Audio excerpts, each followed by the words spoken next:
आणि आता पुढे राज्यातल्या अन्य काही बातम्यांकडे. नोटाबंदीमुळे महसुलात झालेली मोठी घट, 7व्या वेतन आयोगाची चाहूल, जीएसटी, डोक्यावर असलेलं लाखो कोटींचं कर्ज अशी एक ना एक अनेक आव्हानं राज्याच्या अर्थमंत्र्यांसमोर आवासून उभी आहेत. एकीकडे राज्याच्या तिजोरीमध्ये खडखडाट असताना भाजप सरकार सबका विकास साधण्यासाठी काय तरतूद करणार आहे हे येत्या शनिवारीच स्पष्ट होईल.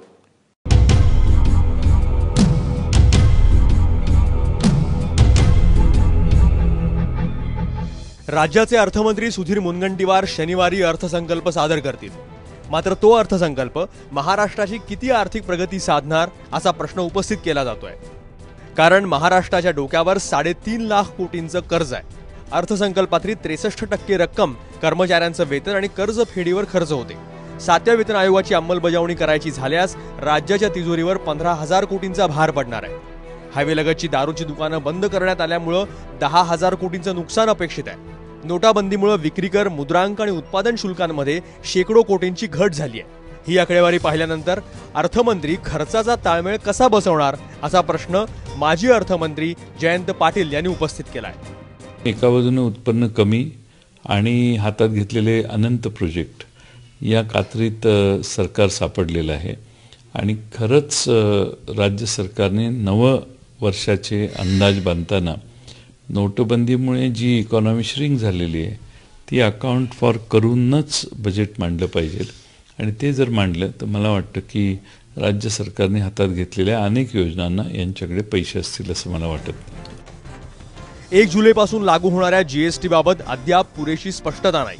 केंद्राकडून महाराष्ट्राला किती आर्थिक रसद मिळणार यावरही बरंच काही अवलंबून असणार आहे. असं असतानाही फडणवीस सरकारनं पुरवणी मागण्यांचा विक्रम रचलाय. डिसेंबर 2014च्या सत्रात 8,201 कोटी, मार्च 2015च्या सत्रात 3,536 कोटी, जुलै 2015 मध्ये 14,793 कोटी, डिसेंबर 2015 मध्ये 16,000 कोटी, मार्च 2016च्या सत्रात 4,581 कोटी, त्याच वर्षी जुलै महिन्यात 13,000 कोटी आणि डिसेंबर 2016च्या सत्रात 9,489 कोटी, तर मार्च 2017च्या सत्रात 11,104 कोटींच्या पुरवणी मागण्या करण्यात आल्या. अकस्मात निधीतून तुम्ही जाहिराती करता 8 कोटी रुपये खर्च करता. इथे शेतकरी आत्महत्या करत असताना त्याला वेळेवर मदत जात नाही कुटुंबाला. ते कर्जमाफीसाठी तुम्हाला द्यायला पैसे नाही आहेत, मात्र स्वतःचे फोटो झळकवण्यासाठी मात्र तुम्ही पैसा खर्च करताय. हे मला वाटतं राज्याचं सगळ्यात मोठं दुर्दैव आहे.